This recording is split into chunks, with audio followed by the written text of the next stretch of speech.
I'm sure that we've all heard the saying, a picture is worth 1,000 words. Well, for this picture, there are only 3 words that come to mind.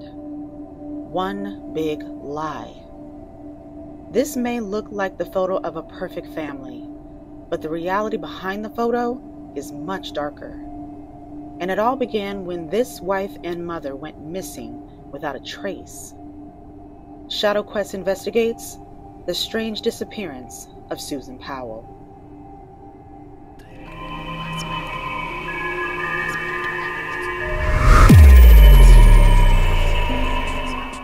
What's going on, guys? My name is Quez Hunt. And I'm Kel McQueen. And this is Shadow Quest Investigates. The best place to get your true crime and paranormal fix. All right, now on today's episode, what we're going to do is we're going to talk about the mysterious disappearance of Susan Powell. Now, Susan was a wife and a mother originally from West Valley City, Utah, that disappeared in early December 2009. Susan Powell was a young woman that was full of life and very strong in her faith. She was a member of the Mormon Church, and so was her future husband, Joshua Powell, of whom she met in November of 2009 at a party. Beautiful, intelligent, and a smile that would light up a room.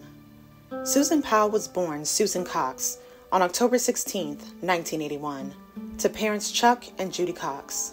She was one of 4 children. For the most part, she was your typical all-American girl that loved people and had a heart of gold.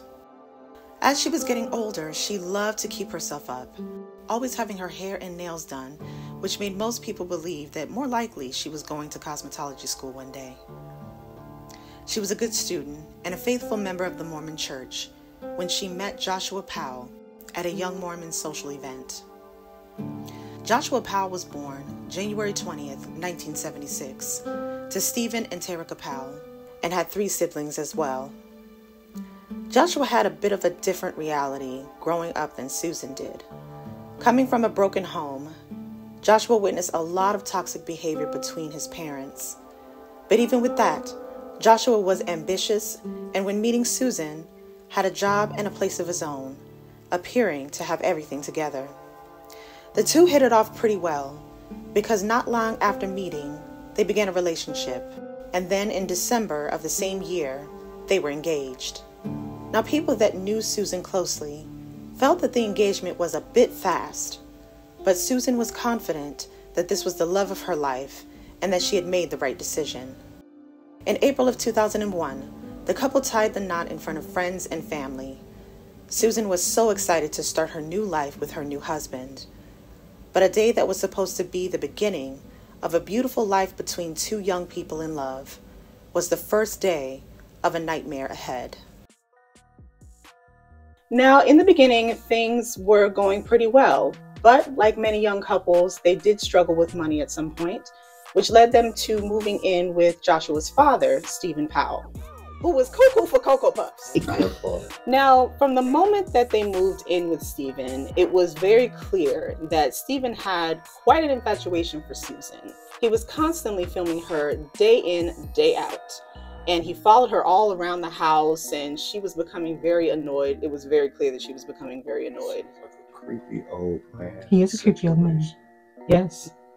And the husband had nothing to say about it. The husband had nothing to say. If I'm being honest with you, I'm not sure. Like, it seemed like Joshua was, like, when it came to his father, he was a little more timid. Like, he wasn't, the one to just jump up and say something to his dad or stop it.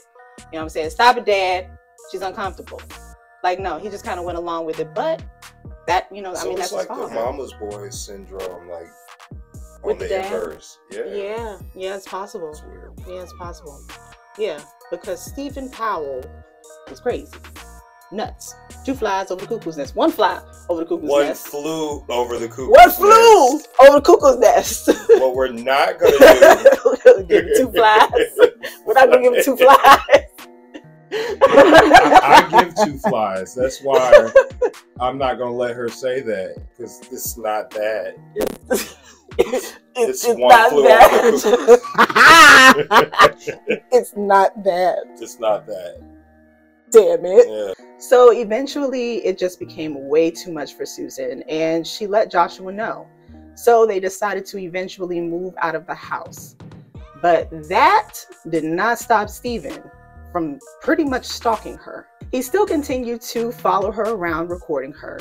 And what she didn't know was that while she was living with him, there were some things that he actually stole from her, like panties and bras, maybe some shorts, some pants or something. And he would actually put them in baggies. He stored them like neatly. Yes. And as far as what he did with them, we don't know. I have no idea. But, he spoke on these videos of fantasies he had of her, and that he just always thought that she pretty much felt the same way that he did, even though she had actually already made it clear. There is an audio recording of a conversation between the two of them in a car, meaning Stephen and Susan, when Stephen is pretty much professing his love for her, and she's confused as hell. During this conversation, Stephen made it very clear that he thought that his feelings were being reciprocated by Susan, to the point where he gave specific scenarios, and what seemed like reality to Stephen went completely over Susan's head via that conversation. She was confused. She was probably terrified at that point.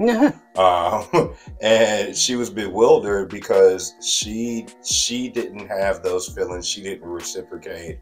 But in Stephen's world, even though this is his son's current wife, Stephen knew that him and Susan were meant to be together. He knew that she was dropping breadcrumbs to make him aware of the fact that she was just as interested as he was, which was totally not the case. Not the case. Weird.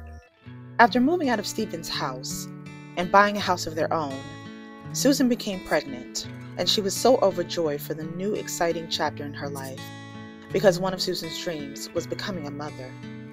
And in 2005, Charles Joshua Powell was born. Following Charles was Braden Powell, who was born in 2007. Susan loved her boys more than anything in the world, and spent every moment that she could with them. Now Joshua, on the other hand, was a different story. How much Joshua loved his sons is not really something we can speak to, but those that were around the little family felt that there was a disconnect between Joshua and his sons. That is, until there was a camera recording them or taking a picture. It's said that Susan took on most of the parenting moments. When it came down to changing diapers, feeding, or bathing his sons, Joshua wasn't interested. Now, in a lot of cases, the birth of children can bring a couple together. But in the case of Susan and Joshua, the opposite happened.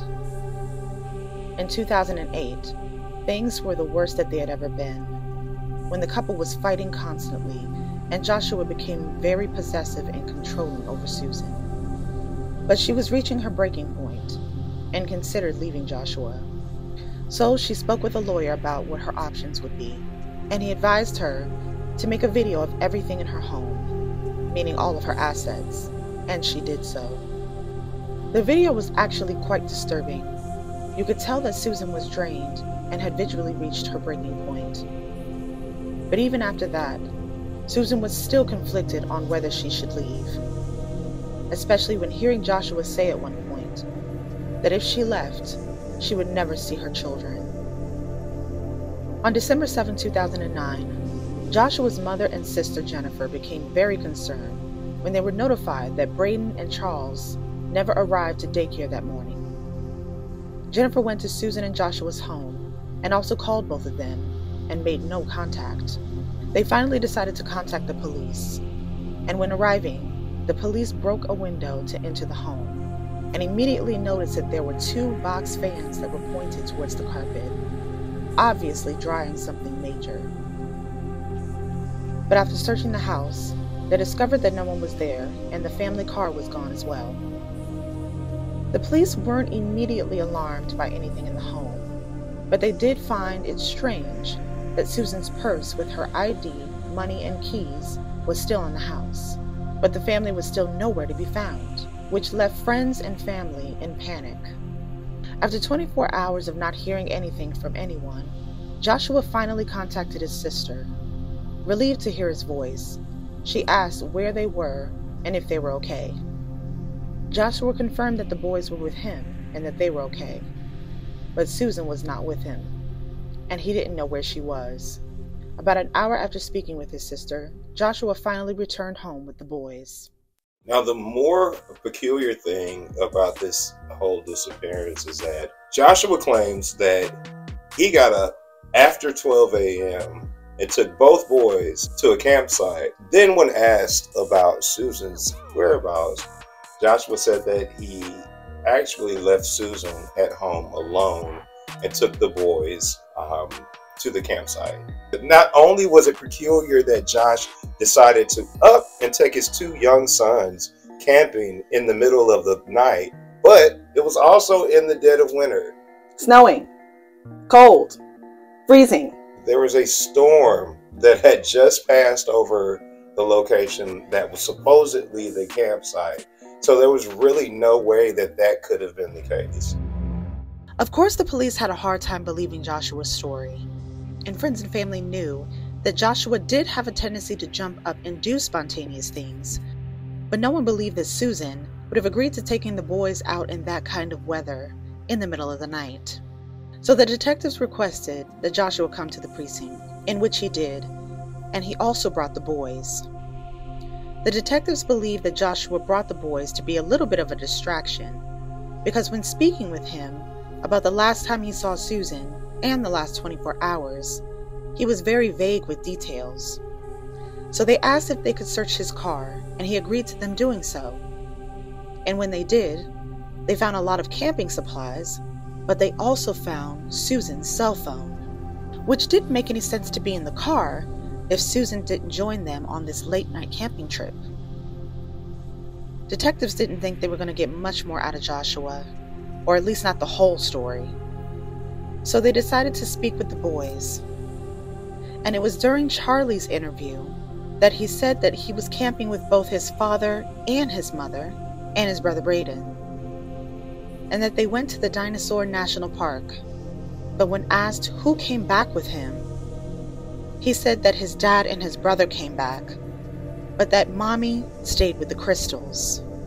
When questioning Joshua afterwards, he was adamant that Susan did not come with them and that the boys were confused. But it was clear that Joshua was aware that the police were not believing him, so he refused to proceed forward without a lawyer. Soon the word had gotten around about Susan's disappearance, and the media exploded with the story. Family and friends posted flyers, held candlelight visuals, created a website for anyone who had information, and did everything that they could to keep Susan's name on people's minds. Joshua, on the other hand, didn't really participate in any of this, and many believed that he didn't really seem to care as much as they would imagine he would, being that this was his wife and the mother of his children. Eventually, Joshua had pretty much shut down from talking to anyone, and that's when it was discovered that his own sister didn't believe his story, and she volunteered to wear a wire while visiting her father Stephen's home, where she knew Joshua would be, to see if she could get a confession out of him. Now, almost everyone was at the house that evening, including Charlie and Braden. Eventually, Jennifer got Joshua alone to try to talk to him, but Joshua wouldn't budge. He told her he refused to violate his attorney's instructions, and soon after, Stephen was made aware of the fact that Jennifer was questioning Joshua and made her leave. Eventually, Susan's family decided to do a honk and wave, which is where you stand on the corner with a sign asking for people driving by to honk and wave, showing their support. And the place that they decided to do so was in an area where Joshua's family lived. Of course, the media was there, and eventually, so were some of Joshua's family members, including Stephen, but they didn't come to support. A verbal confrontation ensued between Stephen and Susan's father, Chuck Cox, with Stephen accusing Susan's family of harassment. And Joshua showed up not long after, telling the media that Susan's family was using his sons as a way to push their narrative. You see, Susan's family didn't want to accuse Joshua at first, but everything changed when a safety deposit box that Susan had was discovered by police, that had different items such as the DVD that was mentioned earlier, some savings bonds, and it also included a handwritten letter from Susan that appeared to be a last will and testament. In the letter, Susan spoke of many different things, from the problems in her marriage to the $1 million insurance policy that Joshua had taken out on her, to her love for her sons, in which she wrote a personal message to her sons telling them she would never leave them. But it was the last thing that she wrote that was the most haunting part of the letter. She wrote that if anything were to happen to her, that it probably was not an accident and that a further investigation needed to be done, even if it looked like it. Yeah. Now, after several months of Joshua not speaking to the media, or really anybody, in August of 2011, Joshua did his first interview since Susan went missing in 2009. And the interview went kind of in a direction that no one expected. During the interview, he spoke about being a good dad, a good husband, and the fact that taking care of his family was the most important thing to him. It was pointed out also that he was still wearing his wedding ring. He was asked if he still loved Susan. He took a minute to answer, but eventually said yes. But then he was asked about his thoughts of Susan's private journals, and if there was anything in them that could speak to her disappearance. And this is where the interview took a turn. Joshua made claims that Susan had been emotionally abused by her parents when she was growing up, and that there were times where he saw erratic behavior from Susan, but also mentioned that he believed that there was a possibility that Susan was alive and might have left him for another man, even though he had no evidence to back this up. He said that Susan was a very sexual person. But in the middle of said interview, Stephen decided he had something to say. So he sat himself down, pushed Joshua out the way pretty much, as far as I could see. He pushed him out of the way and started to provide different information about Susan. He claimed that she was a very sexual person and that she was kind of promiscuous. And he also decided to reveal that there were some sexual encounters that he had had with her.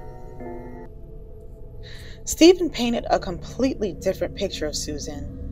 And just like Joshua, he pushed the narrative that Susan had run off with another man. But Stephen said he was sure that Susan had run off with another man because that's how she was. Everyone was very confused when they saw this interview, even some of Joshua's family members. But it was that bizarre interview that had the media and the authorities now looking at Stephen and his possible involvement. So the police raided Stephen's home, where Joshua happened to be living at the time, and they found way more than what they expected. They found the many items that Stephen had attempted to preserve of Susan's, but it was more than just Susan's clothes. He had also preserved things that she had thrown away in the trash, such as cotton balls and tampons, along with the many videos of Susan being filmed without her knowledge. But it was when the police unlocked one of Stephen's file cabinets that they learned just how sick he really was. They found videos of underage girls secretly being recorded by Stephen, and some of those girls were the neighbor's daughters that Stephen filmed through his bedroom window into their bathroom window. Stephen Powell was arrested and convicted for possession of child pornography and sentenced to only 5 years in prison. But during the trial, Child Services removed Charlie and Braden from the home. Susan's mother and father did gain temporary custody of the boys, but they were still considered wards of the state, so they did not have full control over what happened with the boys just yet. During this time, Joshua was given supervised visits that were first being done in a secured facility due to the fact that Joshua was still living in Stephen's home. But eventually, Joshua rented a house as one of the steps he took to gain custody of his sons again. It was said that Joshua was pretty confident that he would get his sons back.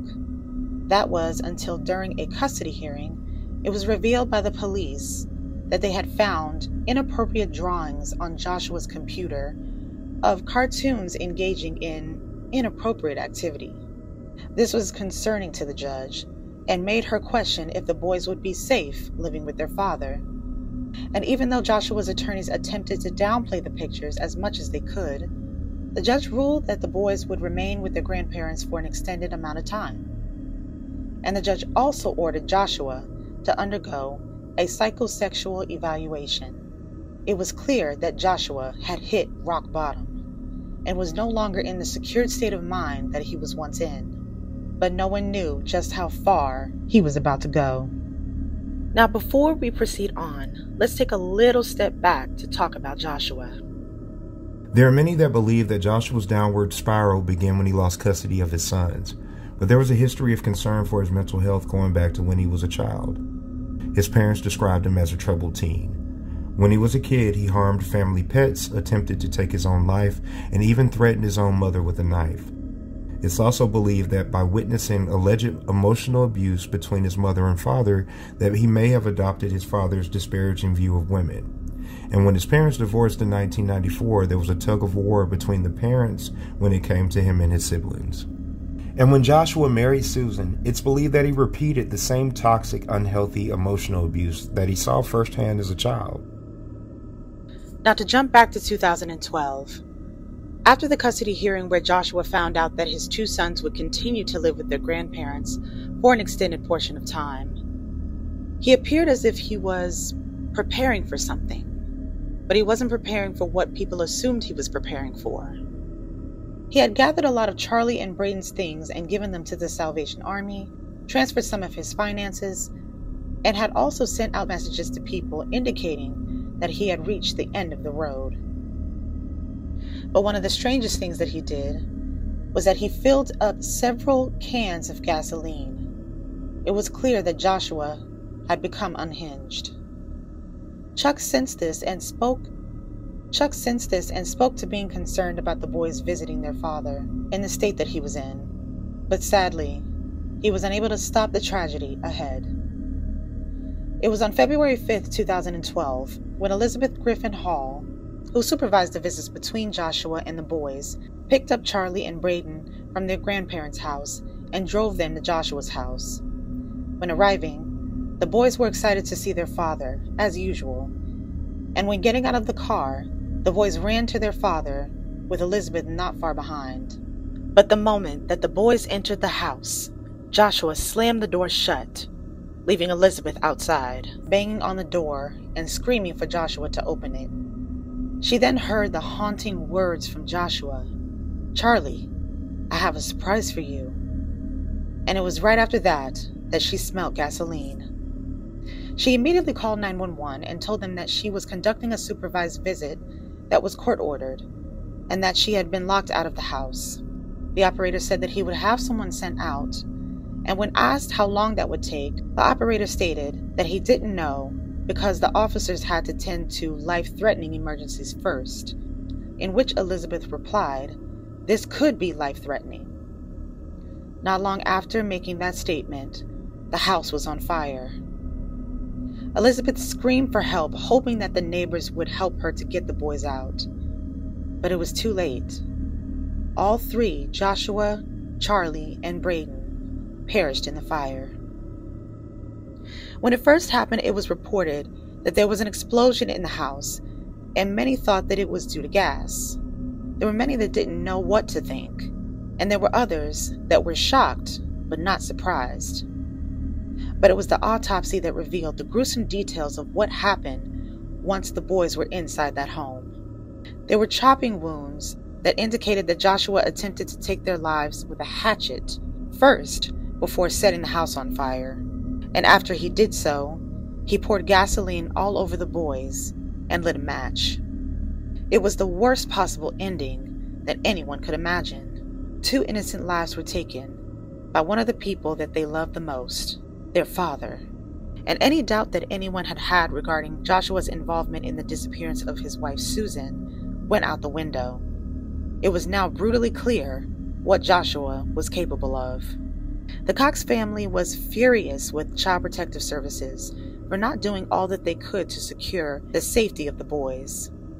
So the Cox family filed a wrongful death lawsuit on the state of Washington on behalf of Charlie and Braden. It was argued that the state did not follow their guidelines, and when changing the location of the visits from a secured facility to Joshua's home, The safety of the boys was heavily compromised.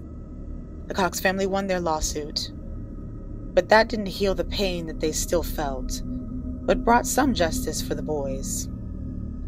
Still to this day, Susan Powell is missing. No sign of her has ever been found. There are many that believe that her body was taken to one of the many mines in Utah and dumped. There have been remains found in one of the mines that were thought to possibly be Susan's, but it was later revealed that it was someone else's. We may never know what happened to Susan Powell on that cold winter night, but the Cox family and those who knew and loved Susan will continue to keep her name alive.